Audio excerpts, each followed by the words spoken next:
करो करो।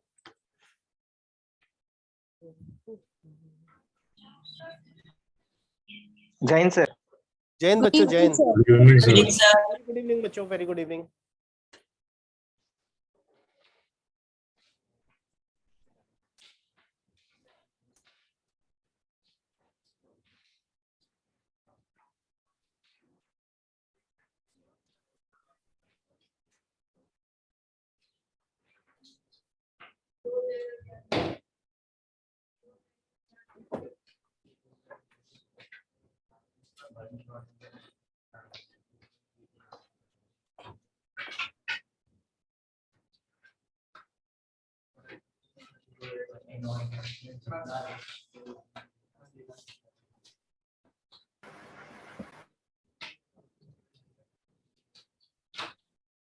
बच्चों कोई डाउट है तो डाउट पूछ लो। तो सर नाइट्रोलिम का मतलब क्या होता है? नाइट्रोजन का मतलब क्या होता है? मतलब nitrolim. Nitrolim, nitrolim CaCl2 + N2, CaCN2, CaCN2, CaCN2, calcium cyanide. Okay sir.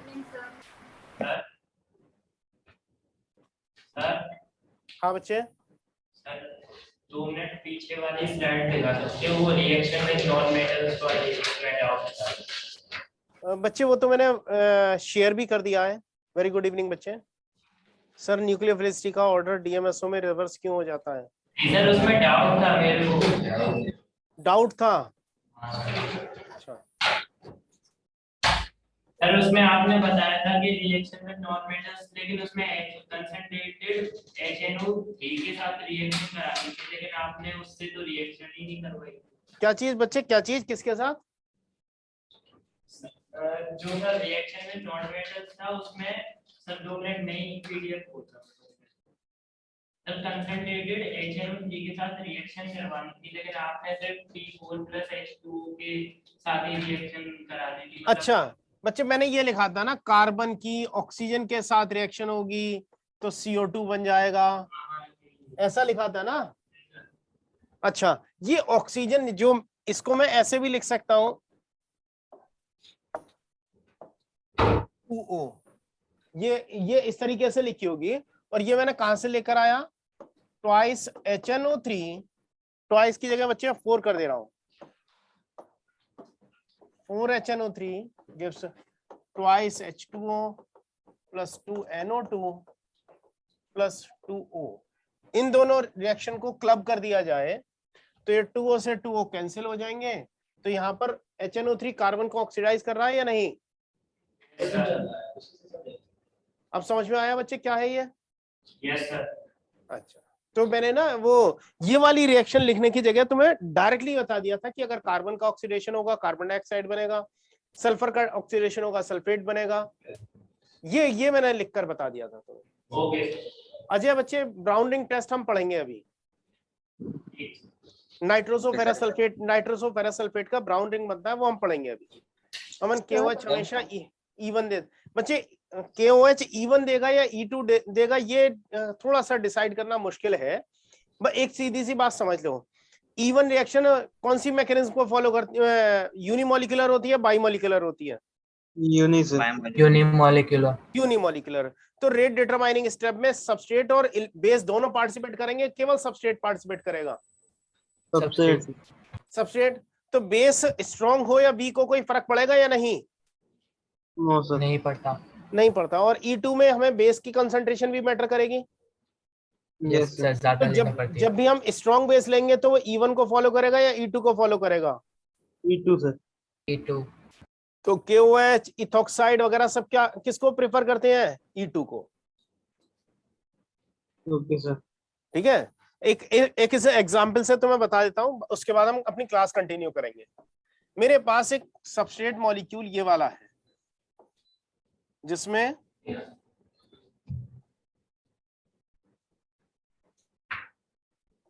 Cl CH3 ये लगा है। तो बच्चों एलिमिनेशन जो होता है E2 एलिमिनेशन, वो फ्रंट साइड से होता है या बैक साइड से होता है? बैक साइड से। बैक साइड से। तो अगर मेरे पास ETO माइनस है, स्ट्रॉन्ग बेस है, अब ये इस क्लोरीन, ये तो लीविंग ग्रुप हो गया हमारा, ऊपर की साइड है, तो नीचे की साइड से क्या लेगा, हाइड्रोजन लेना चाहेगा। तो राइट हैंड वाले कार्बन से लेगा या लेफ्ट हैंड वाले कार्बन से लेगा? राइट हैंड वाले साइड में Cl ऊपर है, CH3 नीचे है ना। तो Cl इधर राइट हैंड साइड में, नीचे की साइड में H है या नहीं? है ही नहीं। तब क्या होगा? तब कौन सी साइड से लेगा बच्चों ये? Left side. लेफ्ट साइड से। तो यहां से ये ETO माइनस इस H प्लस पर अटैक करेगा, ये बॉन्ड इधर जाएगा, Cl निकल जाएगा, और प्रोडक्ट क्या बन जाएगा?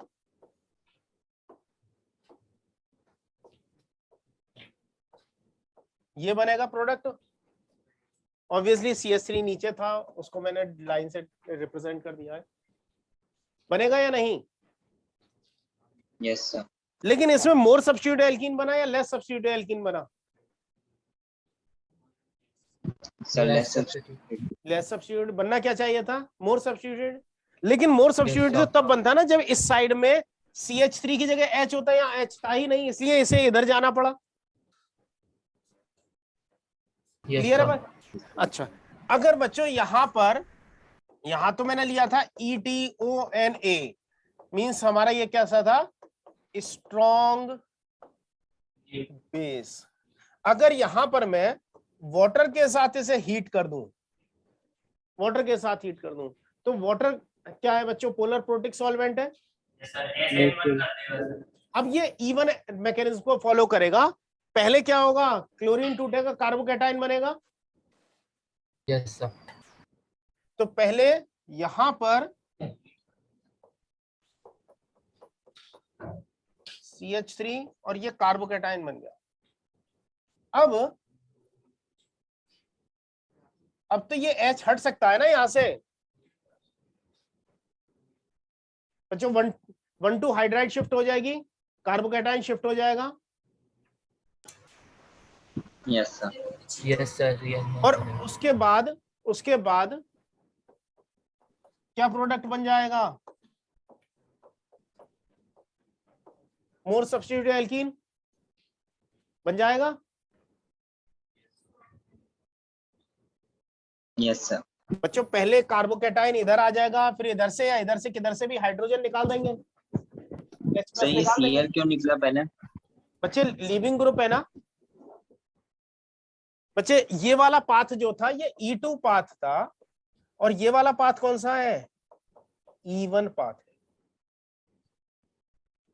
इसलिए निकला। तो एक चीज ध्यान रखनी है, जब भी स्ट्रॉन्ग बेस होगा हमें कौन सी मैकेनिज्म लगानी है? E2। और अगर वीक बेस है तब, या प्रोटिक सॉल्वेंट की कंसंट्रेशन बहुत हाई है। बेस की कंसंट्रेशन हाई हो बच्चों, प्रोटिक सॉल्वेंट तो हो सकता है, लेकिन बेस की कंसंट्रेशन हाई हो जाए और स्ट्रॉन्ग बेस हो जाए तब हम E2 लगाएंगे, और केवल प्रोटिक सॉल्वेंट हो, हीट हो, तब E1 लगाएंगे। क्लियर है बच्चों? सर। हाँ बच्चे। सर जो आपने मैग्नीशियम की HNO3 के साथ में रिएक्शन लिखवाई थी, हाँ बच्चे। तो सर उसमें MgNO3 ट्वाइस नहीं आना चाहिए? बच्चे MgNO3 ट्वाइस ही आएगा। हो सकता है मैंने गलती से MgNO3 लिखकर छोड़ दिया हो, या थ्राइस लिख दिया हो। सर आपने उसको पूरे को 2 मोल्स लिख दिया, तो NO3 के बाद ट्वाइस आना चाहिए। बच्चे वो ऑब्वियस है कि मतलब मैग्नीशियम नाइट्रेट का फॉर्मूला MgNO3 ट्वाइस होगा। हो सकता है मैंने गलती से वो होल ट्वाइस की जगह 2 लिख दिया हो। Okay sir. ठीक है बच्चे, मतलब ये चीजें अंडरस्टूड है, आप समझ सकते हो कि वो मेरी गलती रही होगी। Yes sir. सर वो फास्फोरस के टेबल याद करनी है क्या? कौन सा बच्चे अजय? सर वो प्रॉपर्टीज वाली थी ना, red phosphorus and black phosphorus की। बच्चे कुछ प्रॉपर्टीज 2-3 बार करोगे तो याद हो जाएंगे। Okay sir. ठीक है। अब सर ये रिएजेंट का याद भी करना पड़ता है कि कौन से रिएजेंट कौन से रिएक्शन देते हैं? क्या बच्चे? सर रिएजेंट्स की मतलब प्रॉपर्टी जो होती है ना कि कौन सा रिएजेंट कौन सी रिएक्शन देता है, ये याद रखना होता है। क्यों नहीं बच्चे, याद कैसे नहीं रखो, एक बात बताओ, याद नहीं रखोगे तो कैसे पता चलेगा कि कौन से रिएजेंट से क्या काम कराएंगे? सर आप सर टेबल दे देना सर, मतलब ग्रुप में एक भेज देना कौन सी टेबल दे दूं बेटा? सर कि कौन सा रिएजेंट कौन सी रिएक्शन देता है, मतलब ज्यादा प्रेफर करता है। बच्चे ये चीज नहीं करी जा सकती, एक प्रैक्टिकल समझो। प्रैक्टिकल फिजिबिलिटी क्या है कि आप ना अपनी जरूरत के हिसाब से चीजों को पेन डाउन करो। मैं बहुत सारी चीजें आपको डिलीवर कर सकता हूं, लेकिन आपको वो सारी चीजें भी याद करनी होंगी। बहुत सारे शॉर्ट ट्रिक दूंगा, वो शॉर्ट ट्रिक, एक चीज याद करने के लिए एक शॉर्ट ट्रिक एक्स्ट्रा याद करनी पड़ेगी, ठीक है? तो थोड़ा सा टाइम अभी बच्चों, कुछ टाइम लगेगा। मैं थोड़ा सा आपके इसी चीज पर काम कर रहा हूँ फिलहाल। हेलो एल्केन्स के लिए नहीं सोच रहा हूँ मैं, अल्कोहल ईथर फिनोल की बात कर रहा हूँ। जैसे ये चैप्टर खत्म होंगे, मैं 31 तक हमारा ये जो टेस्ट आ रहा है, उसके बाद हमें अल्कोहल ईथर फिनोल पढ़ना है। तो मेरा टारगेट ये है कि आपको अल्कोहल ईथर फिनोल का एक कंसाइज नोट्स भी मैं हैंड रिटन, जो अपने हाथ का लिखा हुआ हो, प्रेफर करूंगा आपको दे दूं। उसमें कुछ एडिशनल क्वेश्चंस साथ में होंगे, ठीक है? जिससे कि आपको जो जो जो प्रॉब्लम सबके साथ आ रही है ना, मैं बहुत सारे बच्चों की एक प्रॉब्लम आ रही है, सर कैसे कवर करें, समझ में नहीं आ रहा, क्वेश्चन सॉल्व नहीं हो रहे, क्वेश्चन सिर के ऊपर से जा रहे हैं, वो वाली कहानी हो जाएगी बच्चों। उसका सॉल्यूशन मैं सोच रहा हूँ। क्योंकि ऑर्गेनिक के साथ बच्चों एक दिक्कत है, कोई भी बुक हमारे पास ऐसी नहीं है जो एक कंप्लीट बुक हो, मींस जैसे हमारा फ्लो है, किसी भी टीचर के फ्लो के अकॉर्डिंग चलती हो। हाँ बच्चे क्या पूछ रहे थे?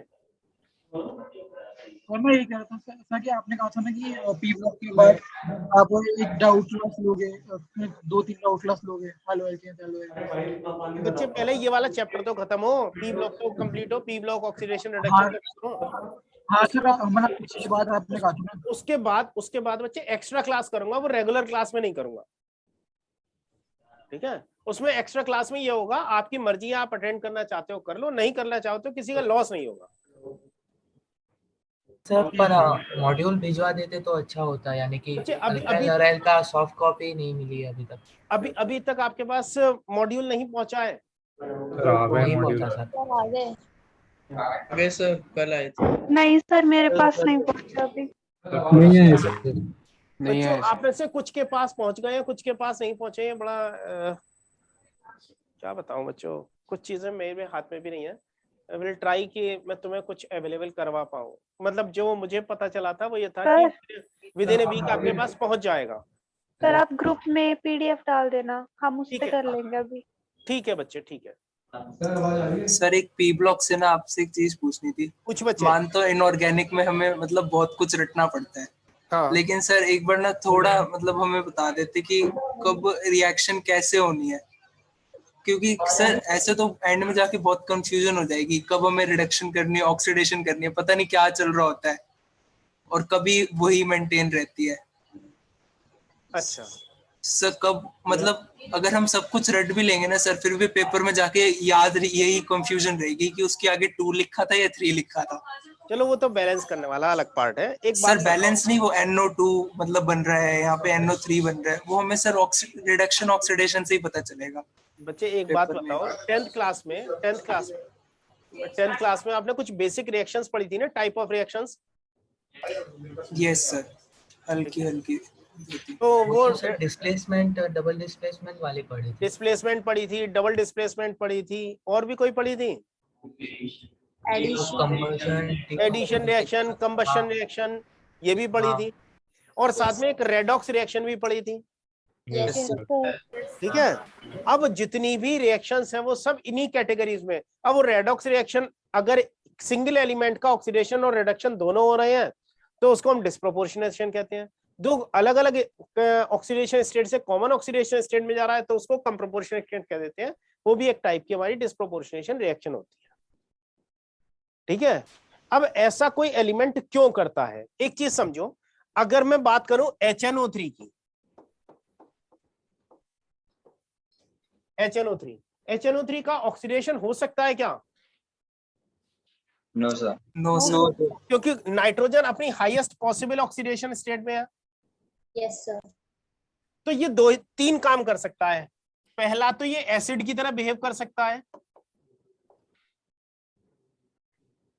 कर सकता है, पहला एसिड की तरह H+ आयन। Yes sir. दूसरा ये लोअर ऑक्सीडेशन स्टेट में जा सकता है, lower oxidation state of nitrogen में जाएगा, तो ये ऑक्सीडाइजिंग नेचर शो करेगा, मींस दूसरे को ऑक्सीडाइज कर देगा, खुद रिड्यूस होगा। अब ये डिपेंड करेगा कि वो वेरी डाइल्यूट है या कंसंट्रेटेड है, तो अलग अलग कंडीशंस में इसका बिहेवियर अलग अलग हो जाएगा। Yes sir. जहां वेरी डाइल्यूट कंडीशन में ये N2O गैस देता है, वहीं डाइल्यूट में ये NO देगा और कंसंट्रेटेड में ये NO2 गैस देगा। Yes sir. ठीक है। अब तीसरी ये भी तो हो सकती है डिस्प्लेसमेंट कर दे भाई, NO3 ये एसिड की तरह देख सकते हैं, डिस्प्लेसमेंट की तरह देख सकते हैं। NO3 किसी को डिस्प्लेस कर रहा है या किसी के साथ निकल जा रहा है। सर एसिड वाले में क्या होगा? बच्चे एसिड में तो बेस के साथ रिएक्शन करेगा ना। यस सर, सॉल्ट और न्यूट्रल पानी बना देगा। सॉल्ट और पानी बन जाएगा। यस। ठीक है। अगर हम किसी वीक एसिड का सॉल्ट लेते हैं, जैसे अगर मैं बात करूं बच्चों CH3COONA calcium acetate, sodium acetate में ये किसका है? वीक एसिड और स्ट्रॉन्ग बेस का सॉल्ट बनाया है नहीं? Yes sir. Yes sir. अब बच्चों एक चीज बताओ, स्ट्रॉन्ग एसिड कंज्यूम होते हैं, वीक एसिड कंज्यूम होते हैं और स्ट्रॉन्ग एसिड बनाते हैं? Strong acid consume. Strong acid consume हो जाते हैं और वीक एसिड को जनरेट करते हैं। अगर इसके साथ में एक स्ट्रॉन्ग एसिड HA लेता हूं तो क्या बना लेगा? Na प्लस CH3COOH बना लेगा या नहीं, अगर ये स्ट्रॉन्ग एसिड है तब।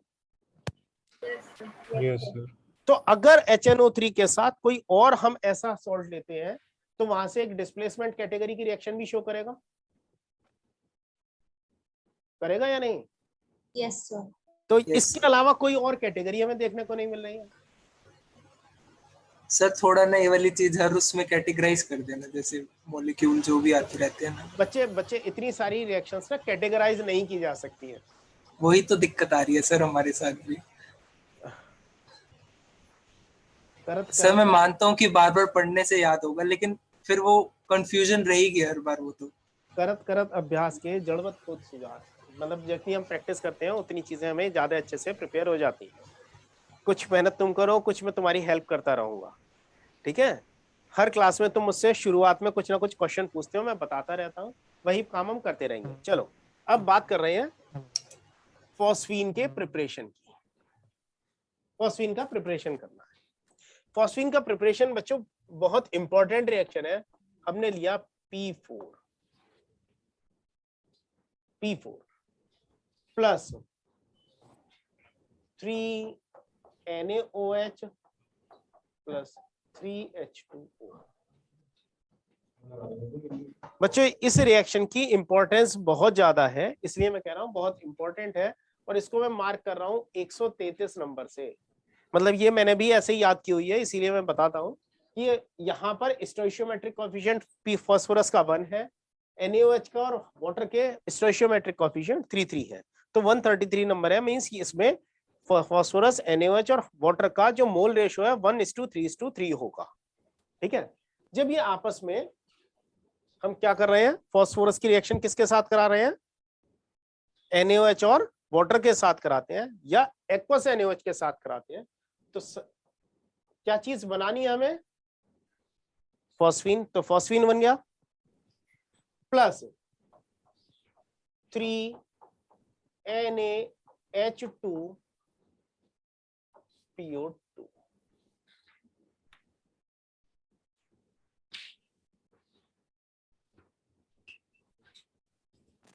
सर यहाँ पे फॉस्फोरस कौन सा लिया है? क्या बच्चे? सर फॉस्फोरस कौन सा लिया है? White phosphorus.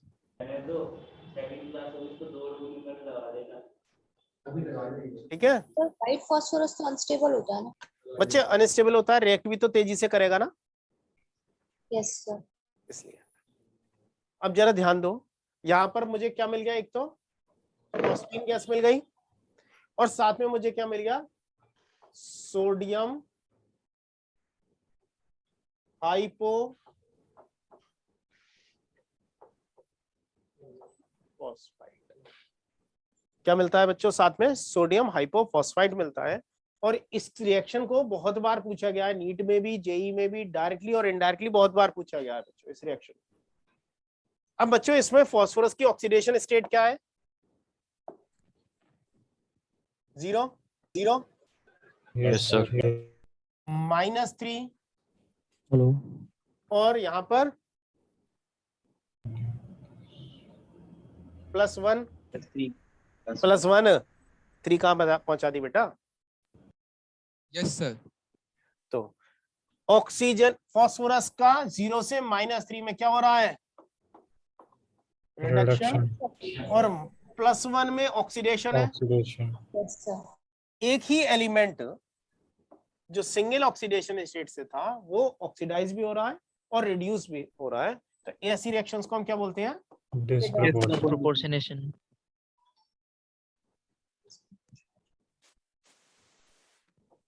Disproportionation reaction. Clear है बच्चों।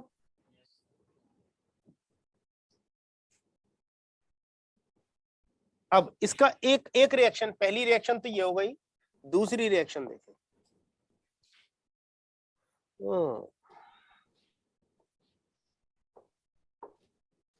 ये कौन है, Ca3P2। Ca3P2 का नाम क्या होगा बच्चों, calcium phosphide. Calcium phosphide. Very good, calcium. Sir आवाज आ रही है? हाँ बच्चे बिल्कुल बिल्कुल आ ओके रहे सर। हैं। कैल्शियम फॉस्फाइड की बच्चों वाटर के साथ रिएक्शन कर सकते हो क्या बच्चों, कैल्शियम फॉस्फाइड की वाटर के साथ रिएक्शन कर सकते हो।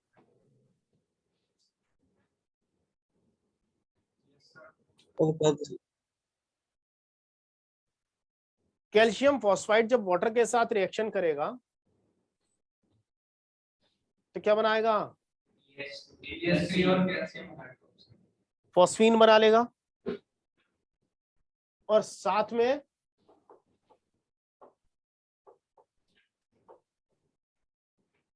कैल्शियम हाइड्रोक्साइड बना लेगा, बनेगा। Yes sir. अच्छा, तो अब इस वाली रिएक्शन की एक स्पेशल नीड होती थी पुराने टाइम में। पहले टाइम में क्या करते थे बच्चों, एक डिब्बा लिया, उसके अंदर Ca3P2 और CaC2 कैल्शियम फॉस्फाइड और कैल्शियम कार्बाइड मिला लिए, मतलब रख लिए, और इनमें होल्स कर लिए, डिब्बे में छेद बना दिए।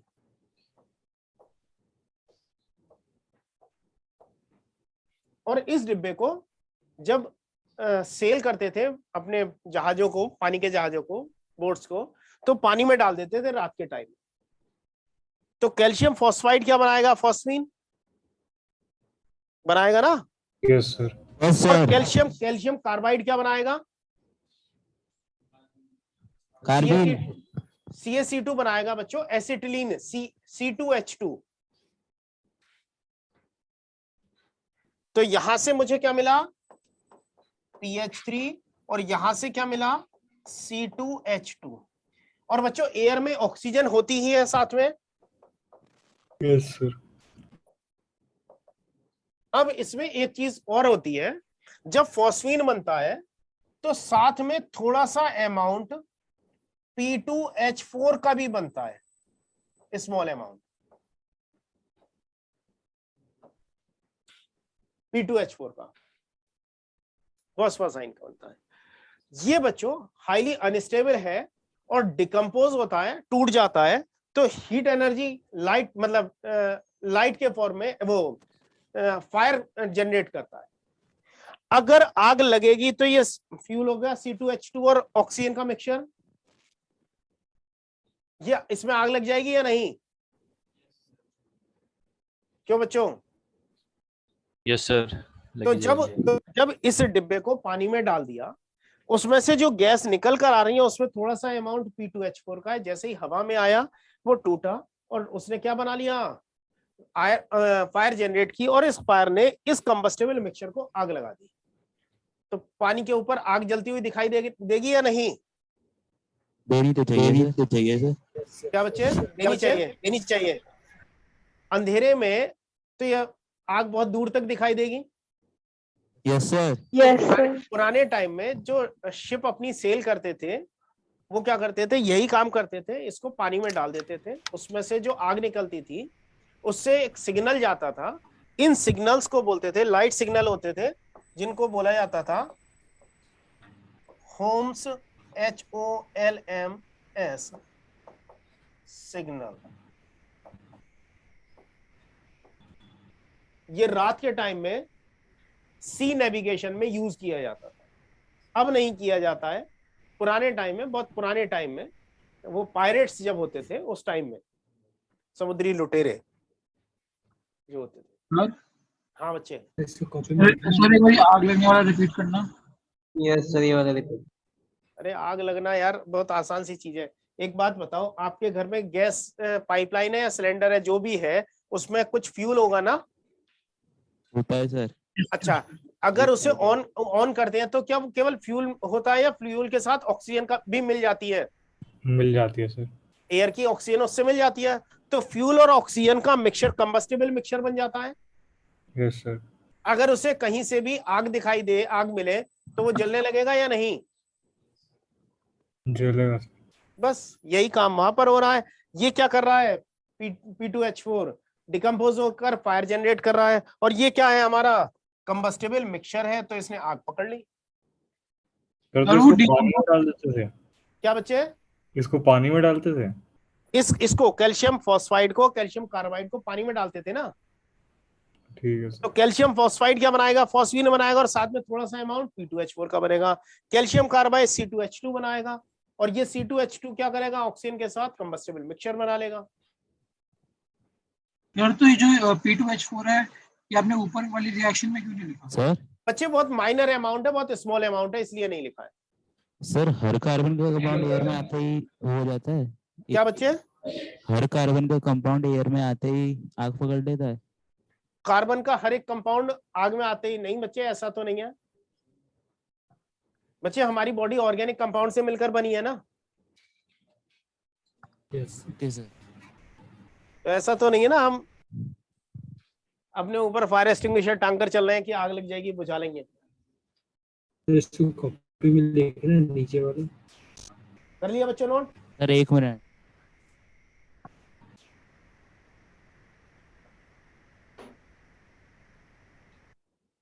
सर नीचे वाला नोट करना है बच्चे, लिखा तो नोट करने के लिए है, बाकी तुम्हारा मन है।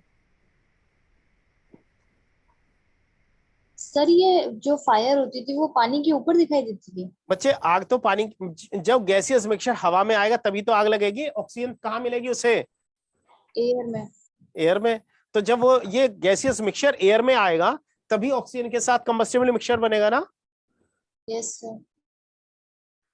प्रिया, तुम एक एक्सपेरिमेंट करके देख सकती हो, वो मैं तुम्हें बता सकता हूँ, जो एक्सपेरिमेंट मैंने भी किया था। ये कैल्शियम कार्बाइड बच्चों मार्केट में मिल जाएगा। इस कैल्शियम कार्बाइड को अगर मैं वाटर के साथ रिएक्शन कराऊं तब क्या बनेगा?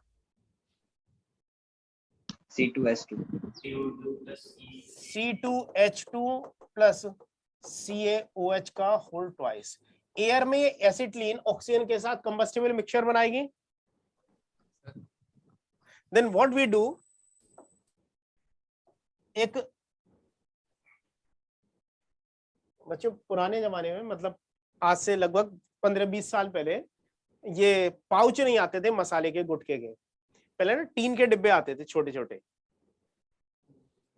उनको पान मसाले के जो डिब्बे होते थे, पान पराग वगैरह के जो डिब्बे होते थे, उसमें एक लिड लेते थे उसका, उसके ऊपर कैल्शियम कार्बाइड रख दिया और इसका डिब्बा इसके ऊपर उल्टा करके रख दिया और इसके पेंदे में या बेस में छेद कर दिए। अब यहां से हमने थोड़ा सा इसके ऊपर पानी डाल दिया पानी इन छेद से ड्रॉप बाय ड्रॉप नीचे जाएगा ना। यस सर ये कैल्शियम कार्बाइड केमिस्ट के शॉप पे मिलेगी? नहीं बच्चे, केमिस्ट्री की शॉप पर नहीं मिलेगी। आपको बच्चों, आपने ना कार्बाइड में आप अपने घर पर पता करना कहीं सॉफ्ट वेल्डिंग होती है क्या, वो सॉफ्ट वेल्डिंग वाले रखते हैं। Okay sir.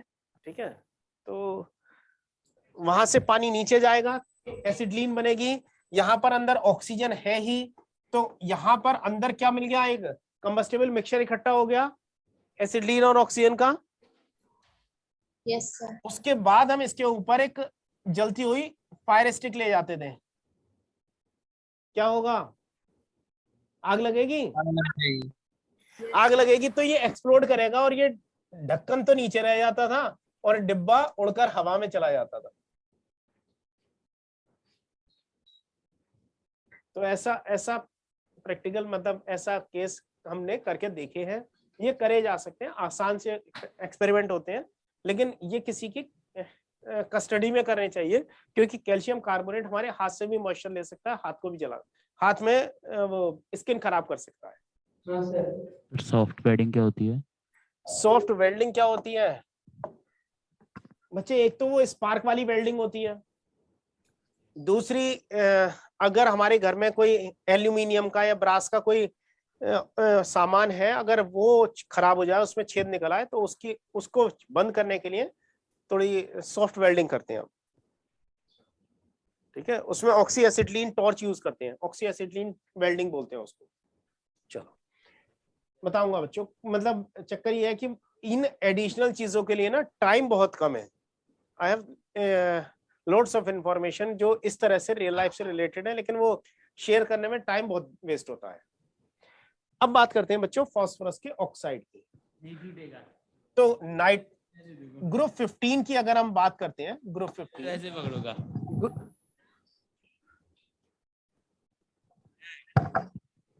इंद्रापुरम, क्या हुआ बच्चों? ग्रुप 15 के एलिमेंट ऑक्सीजन के साथ रिएक्ट करके E2O3 और E2O5 टाइप के ऑक्साइड बनाते हैं, +3 ऑक्सीडेशन स्टेट में और +5 ऑक्सीडेशन स्टेट में। तो वैसे अगर मैं फास्फोरस की बात करूं, तो फास्फोरस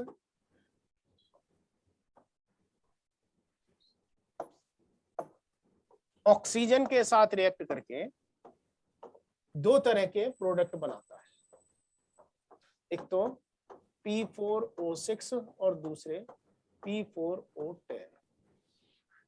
यहां पर 3O2 के साथ होगी या 5O2 के साथ। तो फास्फोरस दो तरह के ऑक्साइड फॉर्म करता है बच्चों, क्लियर है? Yes sir. अच्छा, अब ये ऑक्साइड जो है वो इनके स्ट्रक्चर बहुत काम के हैं, जरा देखना।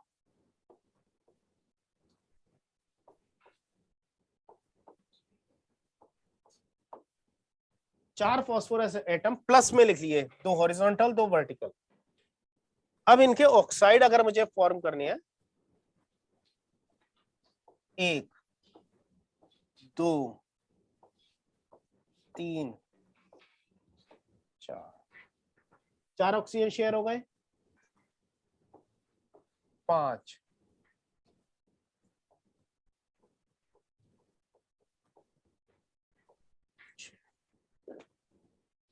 6 के 6 ऑक्सीजन शेयर हो गए ना।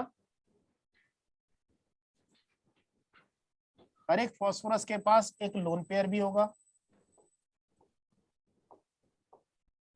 ये किसका स्ट्रक्चर हो गया? P4O6 का।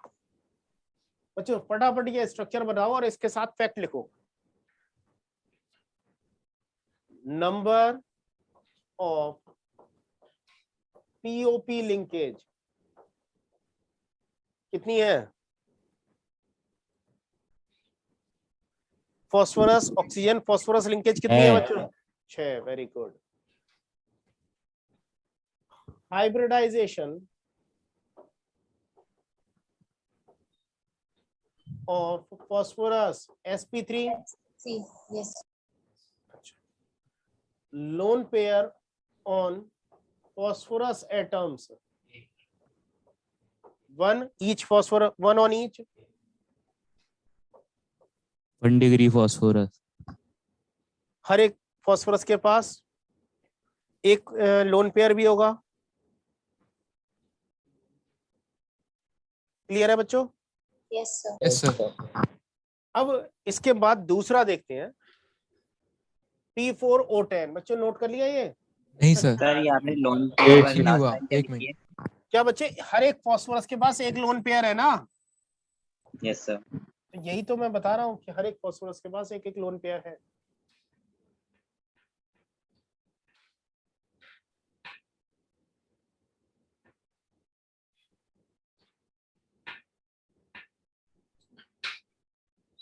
कर लिया बच्चों नोट?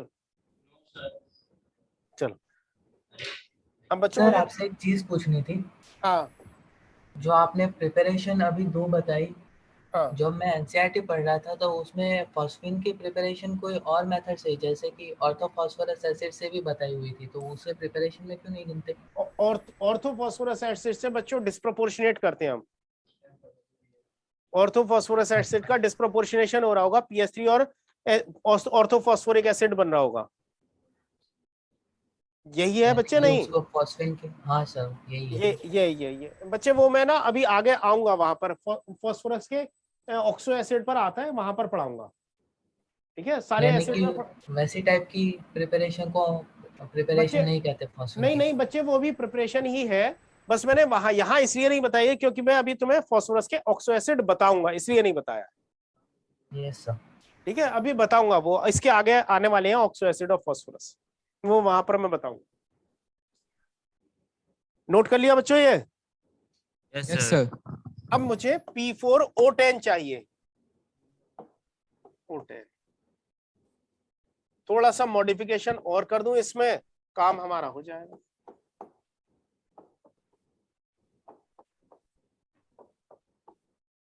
देखो P4O10 बन गया।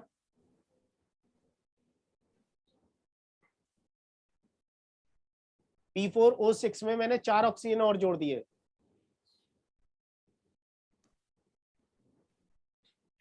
बन गया P4O10? नहीं? Yes sir. अच्छा, अब इसमें बच्चों P4O6 में हर एक फास्फोरस कितने ऑक्सीजन एटम से जुड़ा था? 3 से। 3 से। और यहाँ पर कितने ऑक्सीजन से जुड़ा है? 4। यहाँ पर फास्फोरस के पास कोई लोन पेयर नहीं है? No sir. यहाँ पर फास्फोरस और ऑक्सीजन के बीच में एक पाई बॉन्ड भी फॉर्म हो रहा है बच्चों, एक सिग्मा और एक पाई बॉन्ड है ना? Yes sir. Yes sir. तो ये कौन सा पाई बॉन्ड है? This is P pi D pi bond. Oxygen का p ऑर्बिटल फास्फोरस के d ऑर्बिटल के साथ पाई बॉन्डिंग में जा रहा है, इसलिए ये p pi d pi bond है। क्लियर है बच्चों? Yes sir.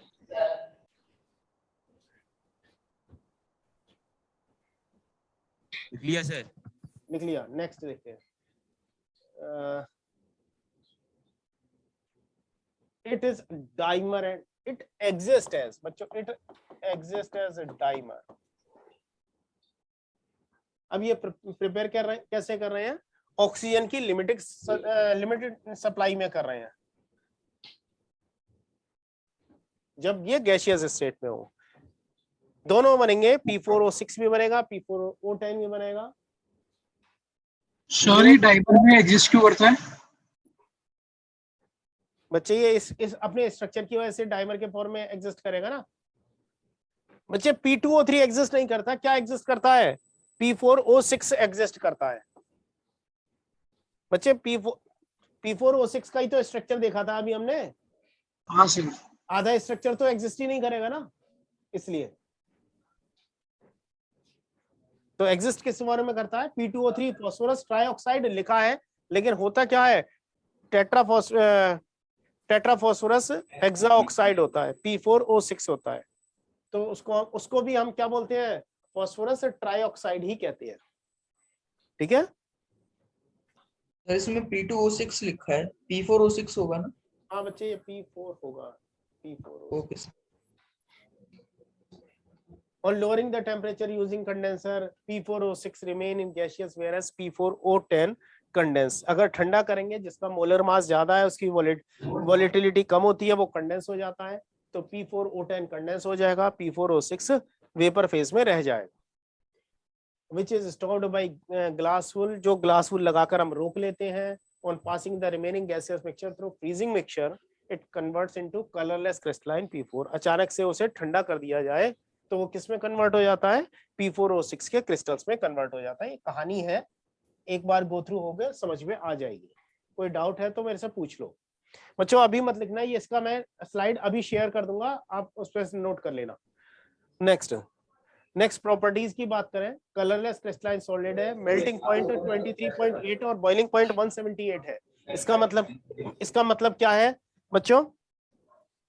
ये ना रूम टेम्परेचर पर हमारा क्या है, गैसियस फेज में रहेगा, मींस हाईली वोलेटाइल कंपाउंड है P4O6। कोल्ड वाटर में रिएक्ट कर जाता है। कोल्ड वाटर में क्या कर रहा है ये? H3PO3 फॉस्फोरस एसिड बना रहा है, फॉस्फोरस एसिड या ऑर्थोफॉस्फोरस एसिड बनाता है, ठीक है। It dissolves in hot water. बच्चों कोल्ड वाटर में क्या बना रहा है? Orthophosphorous acid. हॉट वाटर में क्या बना रहा है? H3PO4 प्लस PH3 क्या बना रहा है बच्चों? ये क्या पूरा लिखना है बच्चों ने? नहीं बच्चों, क्या चीज बच्चों? अभी तुम में से किसी ने पूछा था कि सर वो PH3 की प्रिपरेशन की एक मेथड था जो एनसीईआरटी में दिया है बच्चों, उसी पर लौट कर आ रहा हूं। देखो यहां पर मेरे पास है H3PO3। अब इस H3PO3 से मैं क्या बना रहा हूं? H3PO4 plus. बच्चों यही वाली रिएक्शन दी है एनसीईआरटी में या नहीं?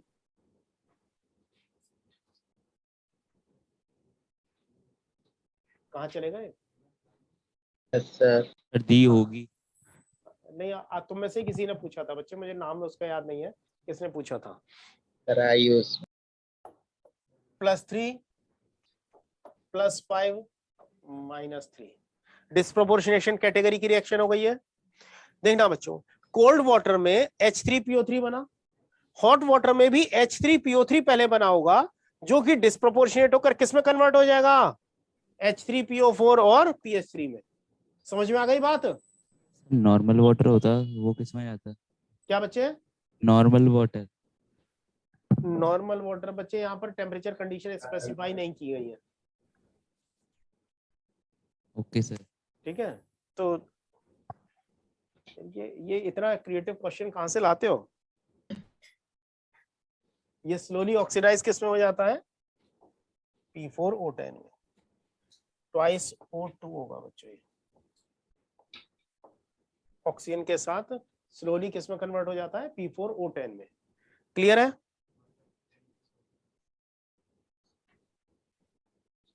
बच्चों ये दोनों रिएक्शन तो लिख सकते हो या नहीं? या मैं इसे इन रिएक्शंस को समझा दूं बच्चों? सर एक बार समझा दो। अच्छा देखना बच्चों, P4O6 है मेरे पास, फॉस्फोरस ऑक्सीडेशन स्टेट +3 है ना? P4O6 में फॉस्फोरस की ऑक्सीडेशन स्टेट +3 है। Yes sir. अब इसका वाटर के साथ रिएक्शन कर रहे हैं, रेडॉक्स रिएक्शन तो नहीं होगी ना? ऑक्सीडेशन या रिडक्शन तो नहीं होगा, तो ऑक्सीडेशन स्टेट फॉस्फोरस की यही बनी रहेगी या चेंज हो जाएगी? बच्चों अगर मैं कार्बन डाइऑक्साइड को वाटर में मिला दूं तो मुझे क्या मिल जाता है?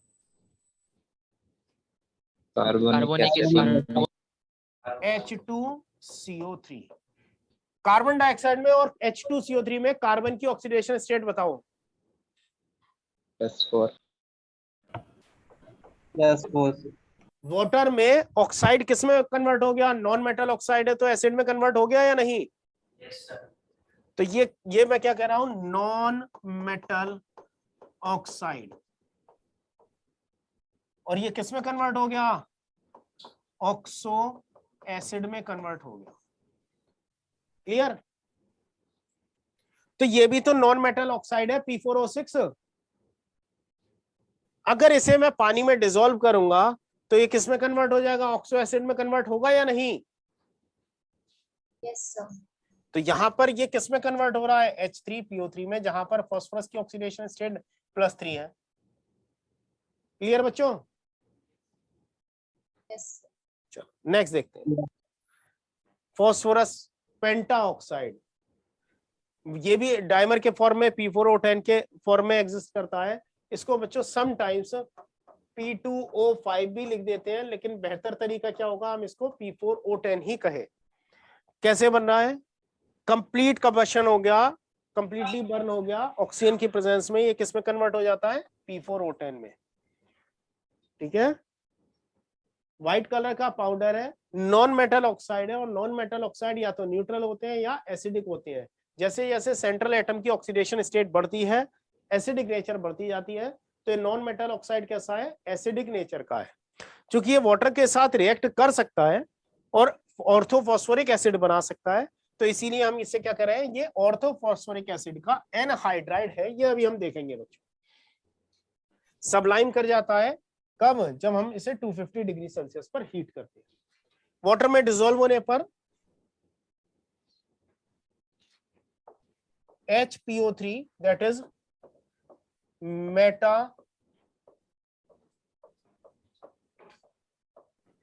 फॉस्फोरिक एसिड क्या बना रहा है बच्चों, ये मेटाफॉस्फोरिक एसिड। और मेटाफॉस्फोरिक एसिड किस में कन्वर्ट हो जाता है, पायरोफॉस्फोरिक एसिड में। बच्चों ये metaphosphoric acid, orthophosphoric acid, pyrophosphoric acid, अभी हम इसके बाद देखने वाले हैं ऑक्सो एसिड और फॉस्फोरस में। क्लियर है, यहां तक समझ में आ गई कहानी? ये वाले एसिड में अभी पढ़ाऊंगा, हार्डली 5 मिनट का काम बचा है, 5 मिनट में हम इस पर पहुंच जाएंगे। क्लियर है बच्चों? Yes sir. चलो नेक्स्ट देखते हैं। सर 1 मिनट लिख रहे हैं। लिखो फटाफट बच्चों, ये कंटेंट तो तुम्हें मिलेगा, बाद में नोट कर सकते हो।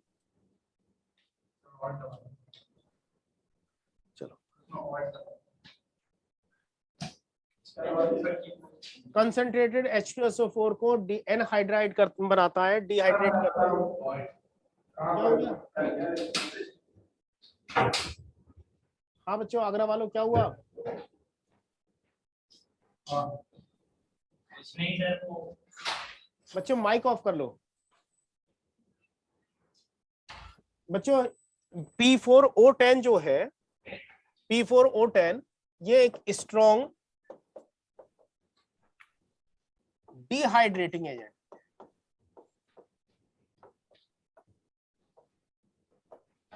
स्ट्रॉन्ग डिहाइड्रेटिंग एजेंट है। मींस ये क्या कर लेगा, वाटर निकाल देगा किसी में से भी। तो ये किसके लिए यूज कर रहे हैं, कंसंट्रेटेड H2SO4 को डिहाइड्रेट कर देता है, HNO3 को डिहाइड्रेट कर देता है, H2SO4 को डिहाइड्रेट करेगा, SO3 बनाएगा, HNO3 को डिहाइड्रेट करेगा तो N2O5 बनाएगा। और बच्चों ये वाली रिएक्शन हम ऑलरेडी देख चुके हैं, सॉरी ये वाली रिएक्शन हम ऑलरेडी देख चुके हैं इन प्रिपरेशन ऑफ N2O5।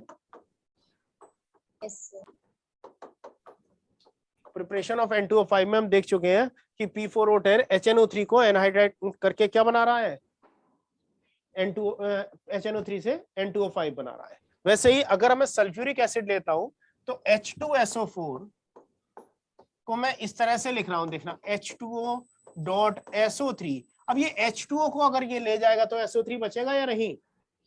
तो सल्फ्यूरिक एसिड से एनहाइड्राइड बना रहा है, क्या बन रहा है, SO3 गैस बन रही है। ठीक, क्या कर रहा है, एसिडिक गैसेस को ये ड्राई कर रहा है, उसमें से मॉइस्चर निकाल दे रहा है। दूसरा ये डिहाइड्रेटिंग एजेंट है, पानी को एब्जॉर्ब कर लेता है। SO3 और N2O5 के प्रिपरेशन के लिए यूज किया जा रहा है। और ये क्या बना रहा है, ऑर्थोफॉस्फोरिक एसिड बनाने के लिए यूज किया जा रहा है। कब, जब ये वाटर के साथ रिएक्शन करता है तब। ठीक है, तो ये इसके यूजेस भी हैं। अब बात करेंगे बच्चों ऑक्साइड्स ऑफ नाइट्रोजन कहाँ पहुंच गए?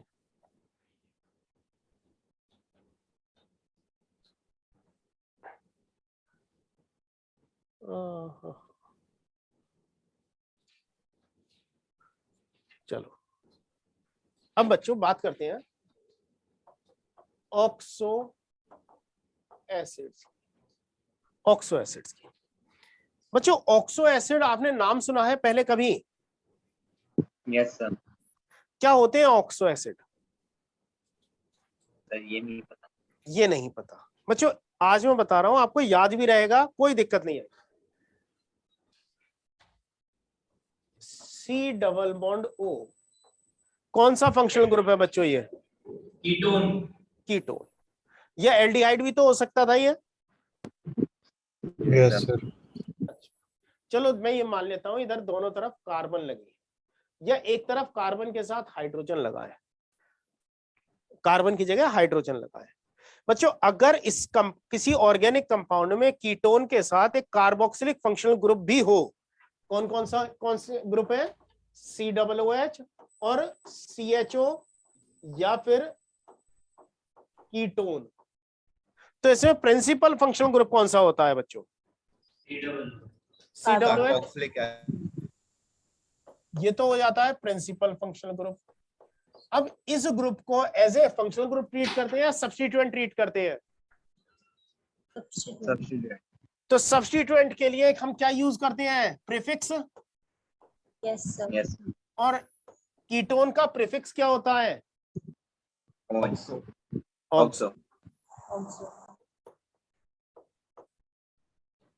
ऑक्सो होता है ना प्रीफिक्स। Yes sir. अब बच्चों ये ध्यान रखना, अगर किसी एलिमेंट के साथ डबल बॉन्ड से ऑक्सीजन जुड़ा हो तो वो क्या हो गया? ऑक्सो हो गया।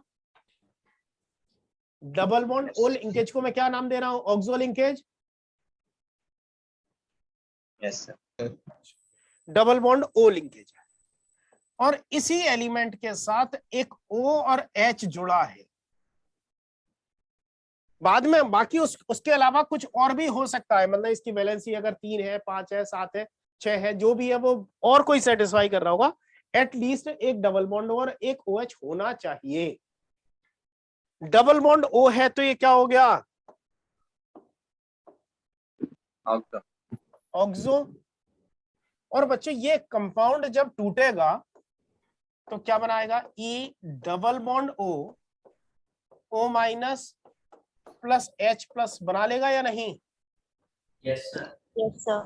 फॉर एग्जाम्पल अगर मैं ये कहता हूं COOH है, कार्बन की एक वैलेंसी फ्री होगी ना, अभी कार्बोक्सिलिक एसिड है, ये जब डिसोसिएट होगा तो C double bond O minus plus H plus देगा या नहीं? Yes sir. तो ये OH बॉन्ड कैसा है? आसानी से टूट सकता है सॉल्यूशन में या नहीं? Yes sir. यस। अगर ये टूटेगा तो H प्लस आयन देगा, और H प्लस आयन देने की वजह से इसकी नेचर कैसी होगी? एसिडिक। एसिडिक।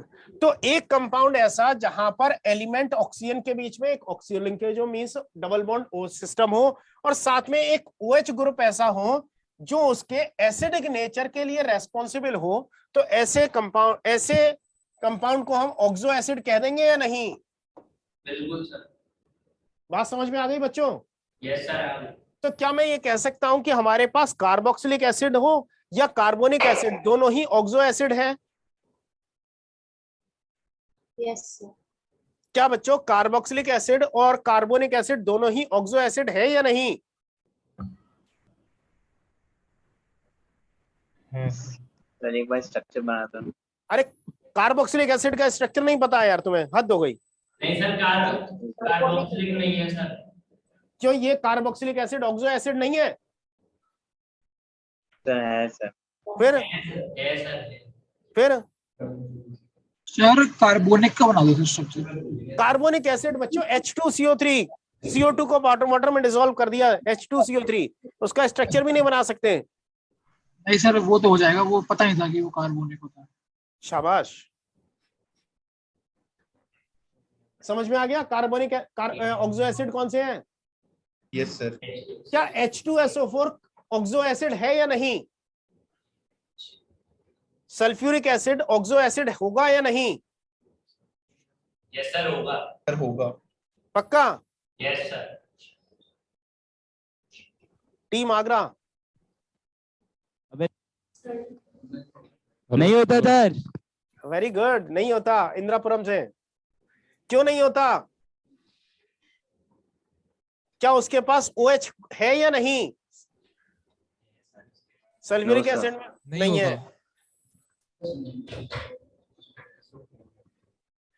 तो अब मुझे लग रहा है कि वास्तव में तुम बहुत गरीब हो।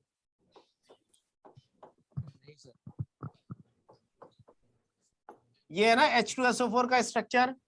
Yes sir. अब बताना ये ऑक्सो एसिड है या नहीं? नहीं है सर, है सर, है sir. Double bond O system भी है और एक OH तो है। कम से कम ये एक एक होने चाहिए। अगर एक से ज्यादा है तो बहुत अच्छी बात है, कम से कम एक तो होना चाहिए। और दोनों दो दो है तो ऑक्सो एसिड हो गया। Yes. अच्छा, HCl नहीं No, होगा। sir. नहीं होगा। नहीं होगा। Very good.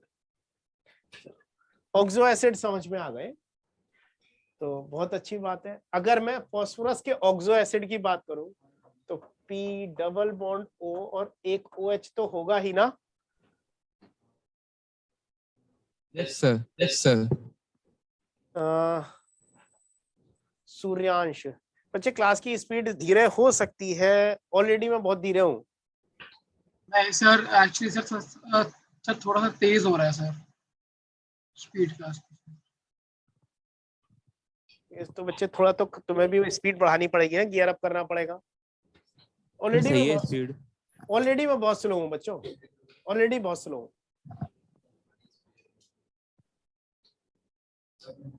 चलो, तो ऑक्सो एसिड और फास्फोरस ये हो जाएंगे। नाइट्रोजन के ऑक्सो एसिड कहूं तो O और OH हो जाएंगे, जो भी होगा। तो नाइट्रोजन और फास्फोरस। हार्दिक बच्चे, मेरी आवाज मुझे ही सुनाई दे रही है। नाइट्रोजन ऑक्सीजन के फास्फोरस के ऑक्सो एसिड हमें देख रहे हैं। अब बच्चों कौन कौन से ऑक्सो एसिड होते हैं जरा देखो, टाइप ऑफ ऑक्सो एसिड।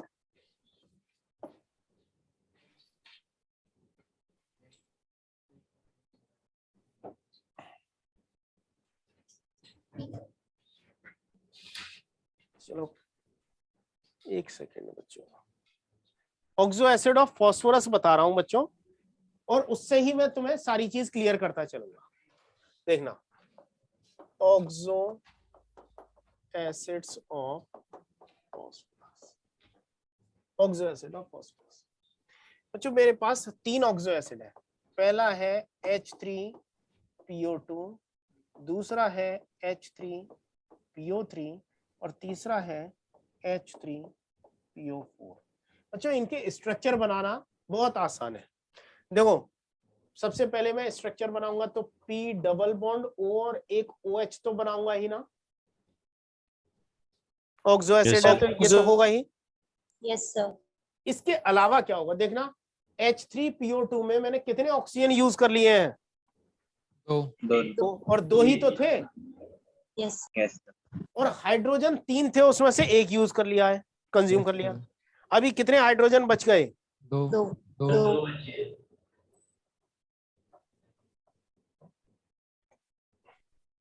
बन गया स्ट्रक्चर? यस। अच्छा, अब बच्चों अगर मैं इसमें हाइड्रोजन को अलग करना चाहूं तो कितने H+ आयन मिलेंगे मुझे? सर एक।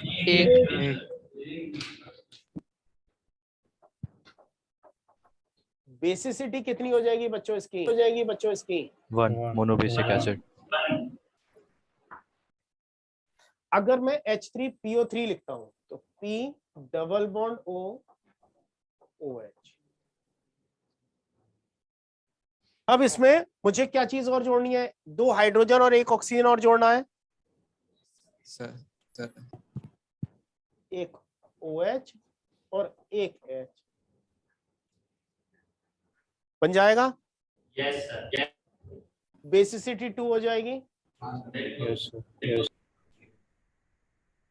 P double bond O, OH, OH, basicity 3 हो जाएगी। Yes, sir. अच्छा, अब इसमें ऑक्सीडेशन स्टेट +1 +3 +5। देखना,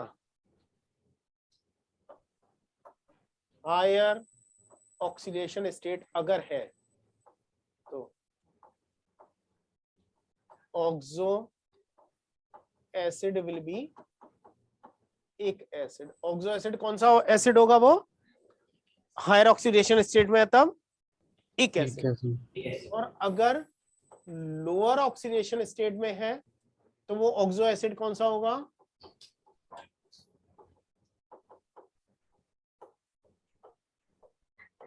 अस एसिड। हायर ऑक्सीडेशन स्टेट में एक एसिड और लोअर ऑक्सीडेशन स्टेट में अस एसिड। क्लियर है?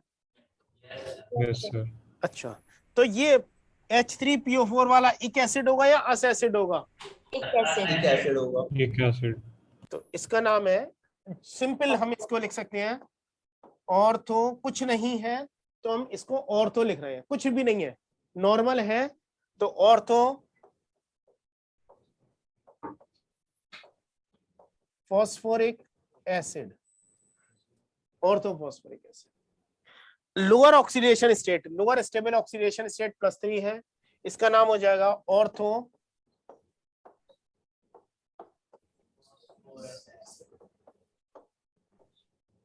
Phosphorous acid. ठीक है बच्चों? अच्छा, अगर लोअर से भी छोटा हो जाए तब कुछ और भी तो ऐड करना पड़ेगा हमें भाई। या तो हायर और लोअर दो ही कंडीशन दी है, क्यों बच्चों?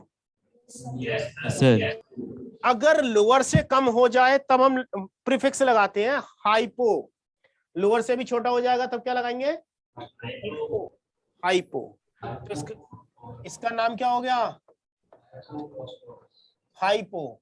किसका? फॉस्फोरस एसिड का। तो हाइपो फॉस्फोरस एसिड। समझ में आ गया बच्चों? सर लेकिन जो आपने लिखा है हायर एंड लोअर, सर ये तो रिलेटिव टर्म है ना सर? मतलब जैसे ये रिलेटिव, एक बात बता बच्चे, अगर +3 और +5 ऑक्सीडेशन स्टेट की बात करूं तो रिलेटिव कैसे है ये? +3 कभी रिलेटिवली ज्यादा होगी? नहीं सर, मुझे सर इसमें 1 और 3 को देखो। 1 और 3 को बच्चे, ये हायर ऑक्सीडेशन स्टेट और लोअर ऑक्सीडेशन स्टेट जो हम लेकर चल रहे हैं वो common oxidation state, higher common oxidation state, lower common oxidation state, जो जनरली हमें मिलती है उसके बारे में बात कर रहे हैं। ठीक है सर। ठीक है, अब अस एसिड से भी छोटा है तब हाइपो हो गया। अगर एक एसिड से भी ज्यादा हो जाती तो हाइपर हो जाता ना? Yes, sir. तब हम उसको पर बोल देते, हाइपर नहीं बोलते, क्या बोलते? पर एक एसिड। ठीक है बच्चों, बात समझ में आई? Yes sir. सर पर एक एसिड में अगर हमें मतलब थर्ड नंबर पर अगर नाम लिखना होगा तो फिर हम पर ऑर्थो फॉस्फोरिक एसिड लिखेंगे। नहीं बच्चों, ऑर्थो तो हट जाएगा ना फिर। ओके सर, तो फिर पर फॉस्फोरिक एसिड।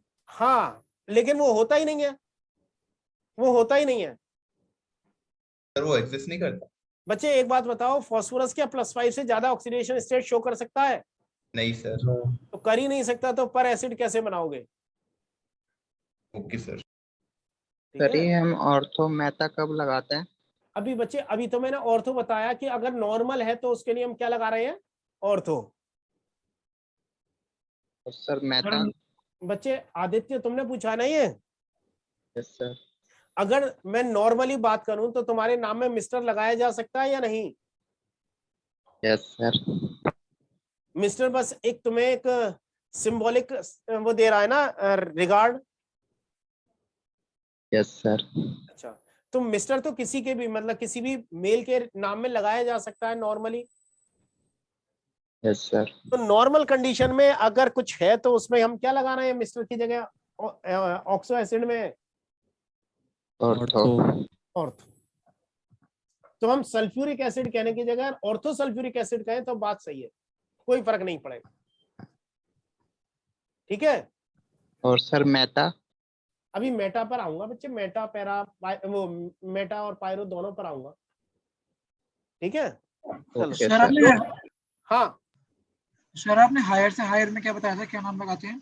बच्चे पर लगाएंगे। ठीक है सर। अगर पर नहीं पर लगाएंगे तभी तो उड़ेगा ना। यस सर अभी ये कितना रह गया है? सर हाँ बच्चे। सर अगर किसी में 4 ऑक्सीडेशन स्टेट हुए तो उसमें 2 में एक आएगा और शाबाश बच्चे, सही क्वेश्चन पूछे हो।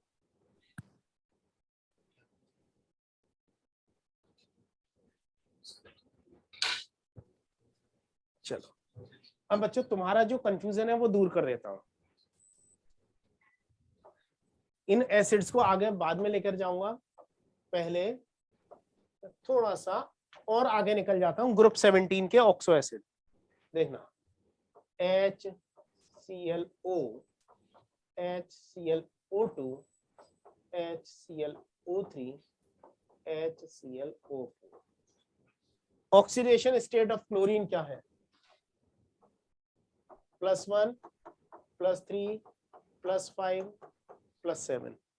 क्या ये ऑक्सो एसिड है या नहीं? है सर। है सर। पक्का? सर HClO सर HClO में थोड़ा है। HClO में बड़ा कंफ्यूजन है। बाकी ये तो देखो C double bond O OH Cl, HClO2 हो गया। Yes sir. Yes sir. HClO3 होता तो डबल बॉन्ड O और आ जाता, और HClO4 होता तो एक डबल बॉन्ड O और आ जाता। Yes sir. तो बच्चों HClO मतलब टेक्निकली देखा जाए तो ऑक्सो एसिड नहीं है, लेकिन इसे ऑक्सो एसिड माना जाता है। होता नहीं है, टेक्निकली नहीं होता है, लेकिन माना जाता है। क्लियर है बच्चों? Yes sir. अच्छा, अब इसको +5 में इक एसिड, +3 में अस एसिड, तो इसका नाम क्या हो गया? Ortho chloric acid. इसका नाम क्या हो गया? Ortho chlorous acid. इसका नाम क्या हो जाएगा? Hypochlorous. Very good. Hypochlorous acid. Ic acid से भी ज्यादा पहुंच गया। Perchloric acid. Perchloric acid. Clear है सभी को अब? Yes sir. Yes sir. Sir HClO को ऑक्सो एसिड मानने का कोई रीजन है? क्या बच्चे? सर HClO को ऑक्सो एसिड मानने का कोई रीजन है? नहीं, कोई रीजन नहीं है, कोई रीजन नहीं है। ये एक ही सीक्वेंस के है ना, इसलिए इसको बाय डिफॉल्ट ले लिया जाता है, कंसीडर कर लिया जाता है। अदरवाइज इसमें ऑक्सो लिंकेज नहीं है, इसलिए ऑक्सो लिंकेज स्ट्रक्चर कैसा होगा?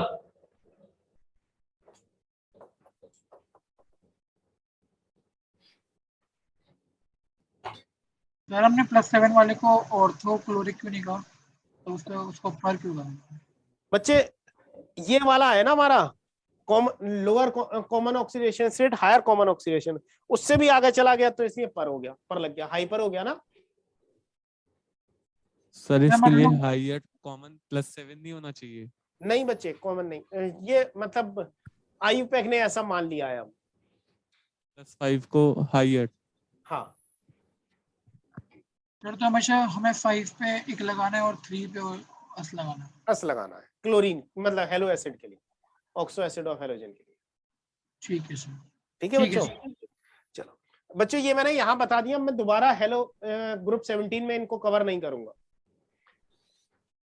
चलो अब देखें, अगर अगर बच्चों सिंगल मॉलिक्यूल से देखना H3PO4 था बच्चों, एक चीज बताना, मेरे पास CH3COOH है, इसके 2 मॉलिक्यूल लिए, उसमें से वाटर निकाल दिया, -H2O कर दिया, तो ये बनेगा ना CH3COOCOOCH3। इसका नाम क्या होगा? Acetic anhydride.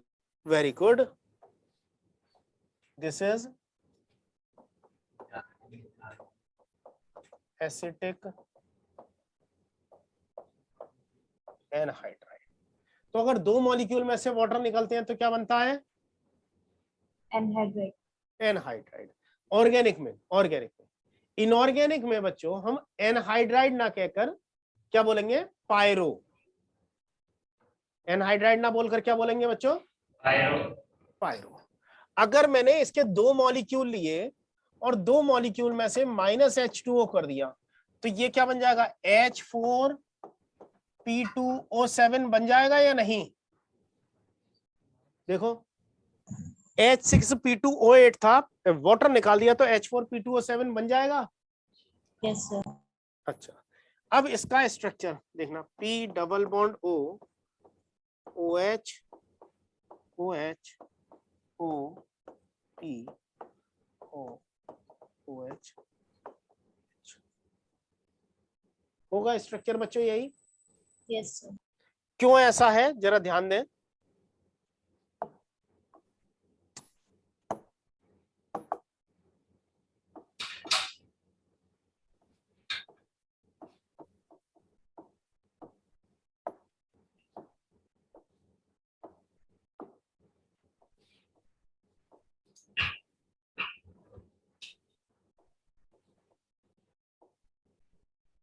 देखो H2O निकला ना 2 मॉलिक्यूल में से,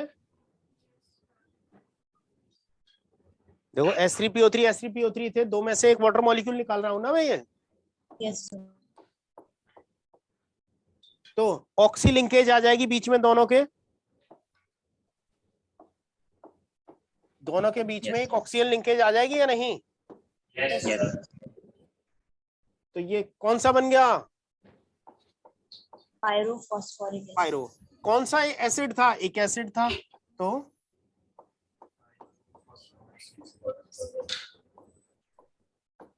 पायरोफॉस्फोरिक एसिड। क्लियर है बच्चों? यस। अच्छा, अगर मैं H3PO3 के 2 मॉलिक्यूल लेता तब पायरोफॉस्फोरस एसिड हो जाता। बिल्कुल समझ में आ गई बच्चों बात सभी को? Yes sir. Yes sir. Yes sir. अगर बच्चों H3PO4 के एक मॉलिक्यूल में से ही मैं वाटर निकाल दूं तो क्या बचेगा? HPO3 बचेगा या नहीं? यस।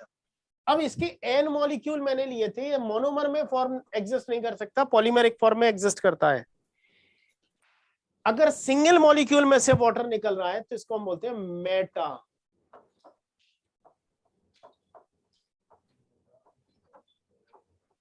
कौन सा बोल रहे हैं बच्चों? सिंगल मॉलिक्यूल में से वाटर निकल रहा है तब मेटा।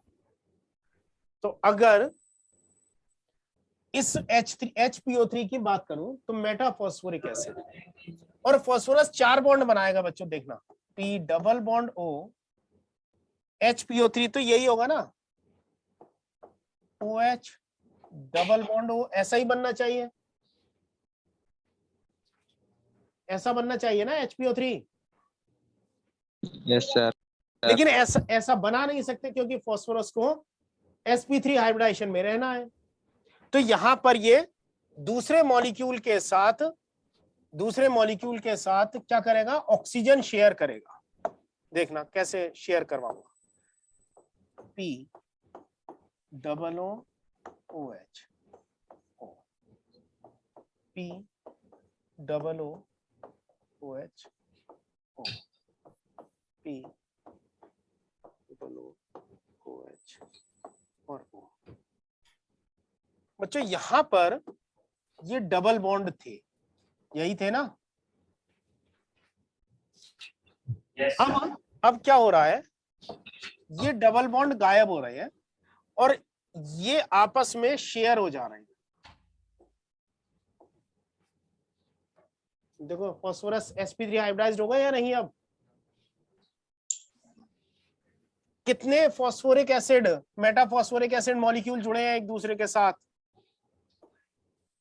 3। तो ये साइक्लिक बना रहा है स्ट्रक्चर या ओपन चेन स्ट्रक्चर है? साइक्लिक बना रहा है। इसका नाम हो जाएगा cyclo try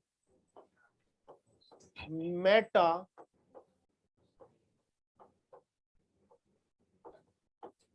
phosphoric acid. Metaphosphoric acid कैसा है? एक तो साइक्लिक है इसलिए साइक्लो, और कितने मॉलिक्यूल आपस में जुड़े हैं? 3, तो ट्राई।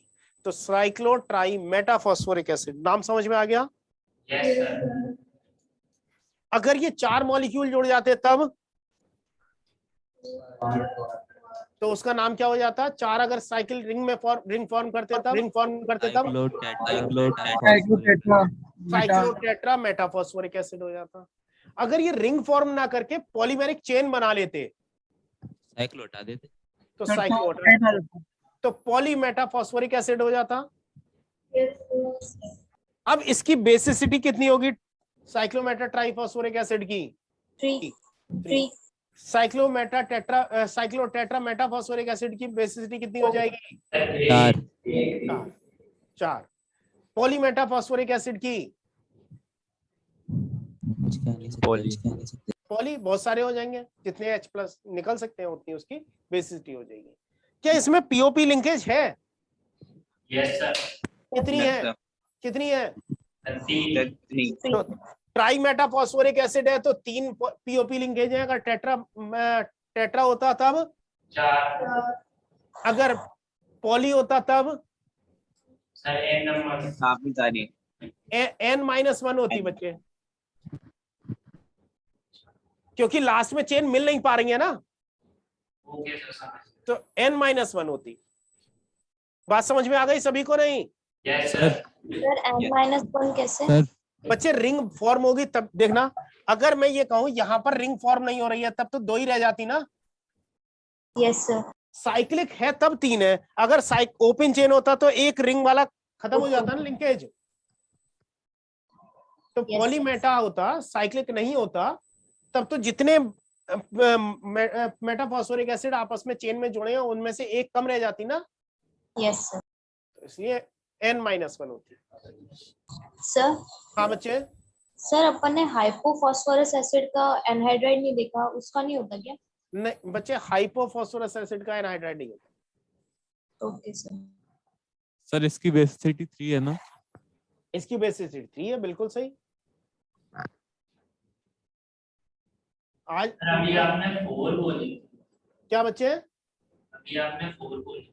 बच्चे 4 टेट्रा वाले की होगी, पॉली वाले की n-1 होगी।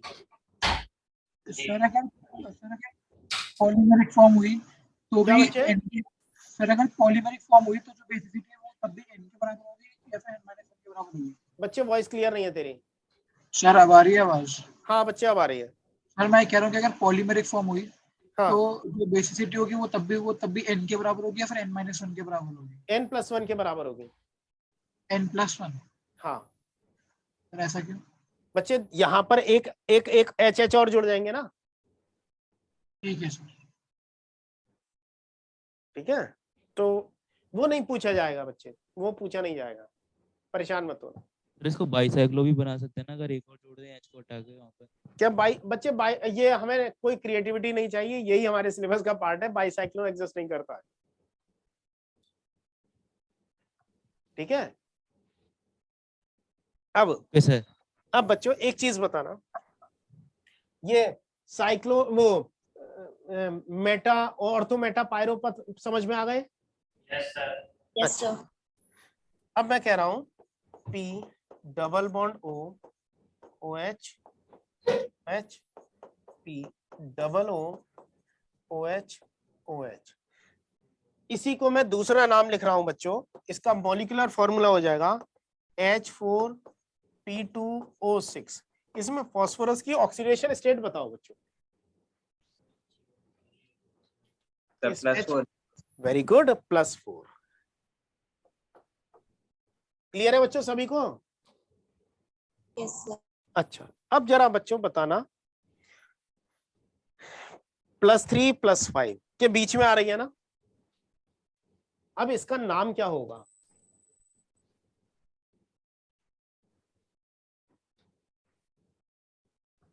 +4 वाला है ना, इसके बीच में आ रहा है। +3 वाला असेसिड था, +4 वाला, +5 वाला इक एसिड था। +3 असेसिड, +5 इक एसिड। नया नाम इकस नहीं बच्चे, अरे एक चीज सोचो ना, अस से ज्यादा है तो पर हो सकता है, और इक से कम है तो हाइपो हो सकता है या नहीं? Yes sir, yes sir. भाई अस से कम था तो हाइपो था, तो इक से कम है तो हाइपो इक एसिड हो सकता है या नहीं? Yes sir. और अस से ज्यादा है तो पर अस एसिड हो सकता है या नहीं? Yes sir. तो दोनों नाम हो सकते हैं, पर फास्फोरस एसिड हो जाएगा या हाइपो फास्फोरिक एसिड हो जाएगा। लेकिन पर तो हम तब लगाएंगे ना जब बिल्कुल ही हवा में पहुंच जाए, सबसे ज्यादा ऊपर निकल जाए ऑक्सीडेशन स्टेट में, तो पर नहीं लगाएंगे तो क्या लगाएंगे? हाइपो। हाइपो। तो क्या नाम हो जाएगा? Hypophosphoric acid. Hypo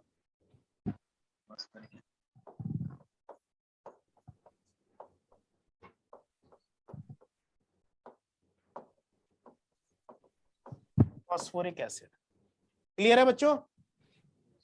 yes Yes, sir, sir. Yes sir. और अकेला फास्फोरस का ऑक्सो एसिड है जिसमें फास्फोरस फास्फोरस लिंकेज है। अकेला ऐसा फास्फोरस का ऑक्सो एसिड है जिसमें कौन सी लिंकेज देखने को मिल रही है? पीपी। फास्फोरस फास्फोरस लिंकेज मिल रही है, पीपी लिंकेज मिल रही है। क्लियर? Yes sir. समझ में आ गया?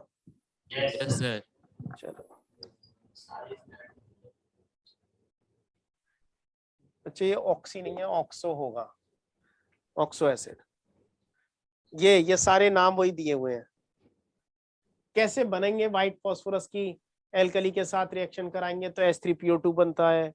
ये इसके किस किस के साथ रिएक्शन कराने पर? P2O3 के साथ PCl3 और H3PO3 की रिएक्शन कराएंगे तो ये PCM बन जाएगा। ये बच्चों आपको मैं बस ये चीज शेयर करूंगा, आपको ये याद करना है। सर फॉस्फेनिक भी इनका नेम है क्या? क्या बच्चे? सर पीछे फॉस्फेनिक लिखा हुआ है, वो भी इन्हीं का ही नाम है। हाँ देखो, phosphorus sir acid, both the same? Phosphinic acid. बच्चों एक गलती है इसमें, एक तो फॉस्फेनिक एसिड होगा, दूसरा होगा phosphonic acid. Okay sir. Sir कौन सा होगा फॉस्फोनिक? बच्चों नीचे वाला। एक बार चेक कर लेना, मतलब मैं चेक करके आपको बता दूंगा। इसमें ना शायद हाइपोफॉस्फोरस एसिड जो होता है वो फॉस्फेनिक एसिड होता है, और ऑर्थोफॉस्फोरस फॉस्फोनिक एसिड होता है, लेकिन फिर भी मैं कंफर्म करके चेक करके बताऊंगा। Okay sir. ये क्लासिकल नेम है, पूछे नहीं जाते हैं, लेकिन फिर भी मैं इसे करेक्शन करवा दूंगा, तो अभी मत नोट करना। सर ऊपर वाला फॉस्फोनिक दिया हुआ है। चेक कर लिया? Yes sir. हाँ, तो ये कौन सा है? फॉस्फोनिक। फिनिक है ना? Yes sir. और ये फॉस्फोनिक हो जाएगा, फॉस्फोनिक एसिड, फॉस्फेनिक एसिड, और नीचे वाला फॉस्फोनिक एसिड।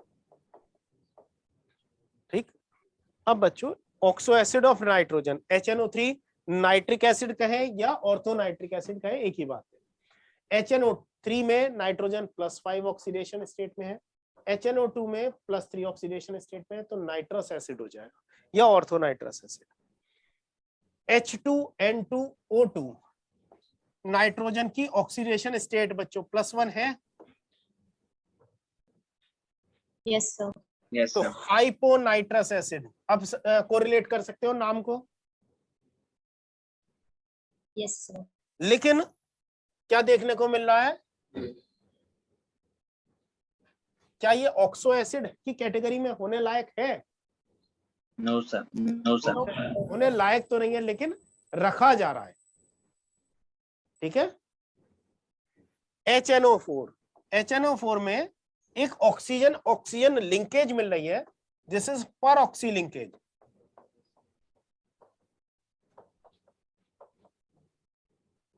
और इस पर ऑक्सी लिंकेज की वजह से क्या कहला रहा है, पर एसिड कहला रहा है, पर नाइट्रिक एसिड या पर ऑक्सी नाइट्रिक एसिड।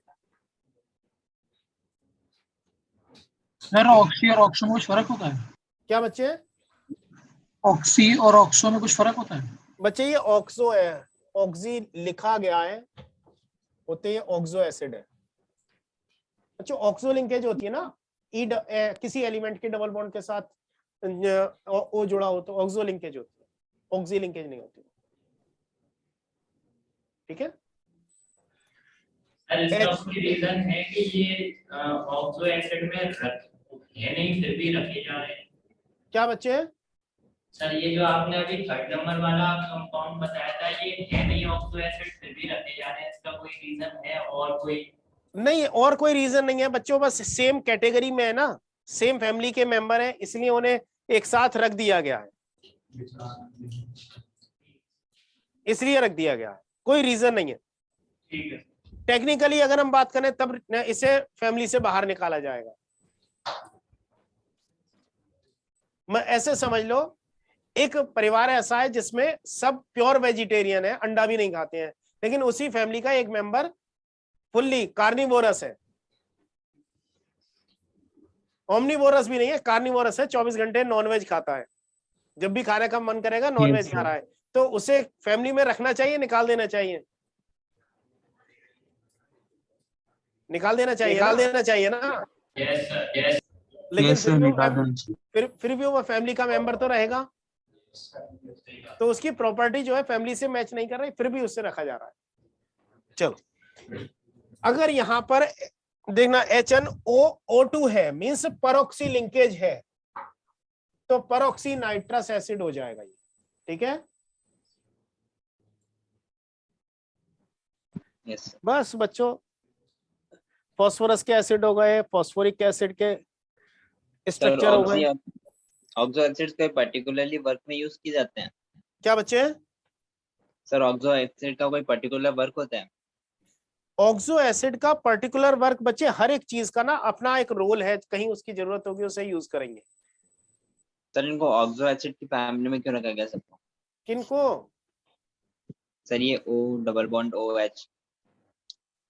अरे यार, सारी घूम फिर के तूने मतलब पूरा काम बिगाड़ दिया बच्चे। ये देख, क्यों रखा है इन्हें ऑक्सो एसिड की फैमिली में? नहीं सर, मतलब ये बस ये पर्टिकुलर फॉलो कर रहे हैं इसलिए बोलते हैं इनको ऑक्सो। हाँ, ऑक्सो लिंकेज है, एसिडिक नेचर है, तो ऑक्सो एसिड हो गए, ठीक है। 15 ग्रुप खत्म। ग्रुप 15 खत्म। बच्चों इसमें एक चीज और मुझे बतानी है, मैं तुम्हें क्वेश्चन दे रहा हूं,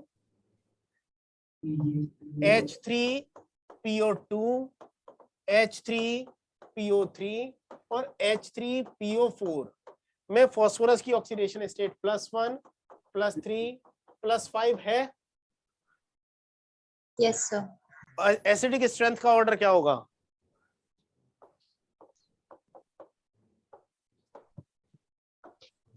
सर +5 में ज्यादा होगा। Increasing order. Increasing order. Yes sir. ठीक है बच्चों, ठीक है बच्चों, क्लियर? सर बच्चों मैंने साइन सही लगाए हैं? सर आपने तो डिक्रीजिंग उल्टे होंगे ना? तो कोई बोल नहीं रहा है। Yes sir. सर एक्सेप्शन है क्या? हाँ बच्चे, एक्सेप्शन है ये। में एसिडिक स्ट्रेंथ का ऑर्डर +5 में ज्यादा होना चाहिए था, लेकिन किस में ज्यादा है? +1 में। देखना बच्चों, इसमें इनर्ट पेयर इफेक्ट लग जाता है। भाई यार, इनर्ट पेयर निकाल के तुझे इनर्ट पेयर कर दूंगा। इनर्ट पेयर बच्चों पी ब्लॉक एलिमेंट के लिए की प्रॉपर्टी होती है, इनर्ट पेयर इफेक्ट कहाँ लगा दिया तूने? सर ये बेसिसिटी की वजह से आया।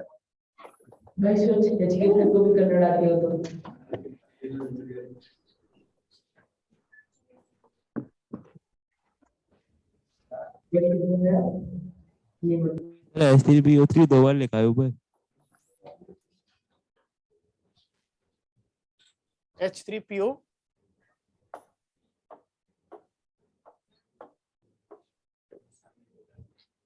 बच्चों ये इनके कॉन्जुगेट बेस है ना? Yes sir. अब कॉन्जुगेट बेस में स्टेबिलिटी का ऑर्डर देखो, सबसे ज्यादा स्टेबल कौन सा कॉन्जुगेट बेस होगा? फर्स्ट, सेकंड या थर्ड? फर्स्ट। सबसे ज्यादा डीलोकलाइजेशन होगा। या तो इसका ऑक्सीजन का लोन पेयर भी डीलोकलाइज हो रहा है तो इसके डीलोकलाइजेशन के चांसेस कम हो जाएंगे। तो कॉन्जुगेट बेस अगर स्टेबल है तो उसका एसिड स्ट्रॉन्ग होगा या वीक होगा? वीक होता है। स्ट्रॉन्ग। यार हद है भाई, हद। मतलब ये बात तो मैं मानता हूं कि तुम लोगों की केमिस्ट्री खराब है, लेकिन इतने खराब आंसर भी दे सकते हो यार, नहीं सोच सकता मैं। बच्चों स्ट्रॉन्ग एसिड का कॉन्जुगेट बेस कैसा होगा? वीक होगा। Yes sir. या स्ट्रॉन्ग एसिड का कॉन्जुगेट बेस वीक होगा या रिएक्टिव होगा या स्टेबल होगा? स्टेबल होगा। सर वीक है तो। वीक है तो स्टेबल है ना, रिएक्ट नहीं कर रहा है। Yes sir. तो जब स्टेबिलिटी ऑफ कॉन्जुगेट बेस बढ़ेगी, एसिडिक स्ट्रेंथ बढ़ेगी। तो इनकी एसिडिक स्ट्रेंथ का ऑर्डर किससे डिसाइड करते हैं? स्टेबिलिटी ऑफ कॉन्जुगेट बेस से। क्लियर है बच्चों? Yes sir. ऑक्सीडेशन स्टेट से डिसाइड नहीं कर रहे हैं, किससे कर रहे हैं? Stability of conjugate base. Clear है? Yes sir. बस बच्चों। अच्छा एक चीज और बता दो यार, जब इतना बता ही रहे हो तो। HClO, HClO2, HClO3, HClO4 acidic strength का ऑर्डर क्या होगा? Downward increase. डाउनवर्ड इंक्रीज होगा। ऑक्सीडेशन स्टेट बढ़ रही है, एसिडिक स्ट्रेंथ बढ़ेगी। सर डिक्रीजिंग होगा ना डाउन द। बच्चों फिर से कॉन्जुगेट बेस की स्टेबिलिटी का ऑर्डर देखना, यहाँ पर डबल बॉन्ड O आ रहे हैं, तो डबल बॉन्ड O आ रहे हैं तो कॉन्जुगेशन बढ़ाएंगे, डीलोकलाइजेशन बढ़ाएंगे, स्टेबिलिटी बढ़ेगी। तो यहां पर एसिडिक स्ट्रेंथ इंक्रीज होती है डाउन डाउन। जैसे जैसे ऑक्सीडेशन स्टेट बढ़ रही है एसिडिक स्ट्रेंथ बढ़ रही है, लेकिन यहां पर क्या देखने को मिला हमें? एसिडिक स्ट्रेंथ कम हो रही थी। स्टेबिलिटी ऑफ कॉन्जुगेट बेस से डिसाइड कर रहे हैं। क्लियर है बच्चों? Yes sir. Sir in general oxidation state और एसिडिक स्ट्रेंथ का कोई रिलेशन होता है? हाँ इन जनरल होता है, ऑक्सीडेशन स्टेट बढ़ती है तो एसिडिक स्ट्रेंथ बढ़ती है, ऐसा कहते हैं। ऐसा क्यों? यार अगर वो ऑक्सीडेशन स्टेट बढ़ेगी तो इलेक्ट्रॉन को अपनी तरफ खींचेंगे। यहीं पर। चलो बच्चों अब तुम्हारी फिजिक्स की क्लास है, फिर दोबारा कंटिन्यू करेंगे नेक्स्ट क्लास में। ठीक है, तब तक खुश रहो, मस्त रहो। बाय बच्चों। थैंक यू सर, Thank जल्दी you, sir. करा देना। मैं वो करा दूंगा। Thank you sir. ओके बच्चों।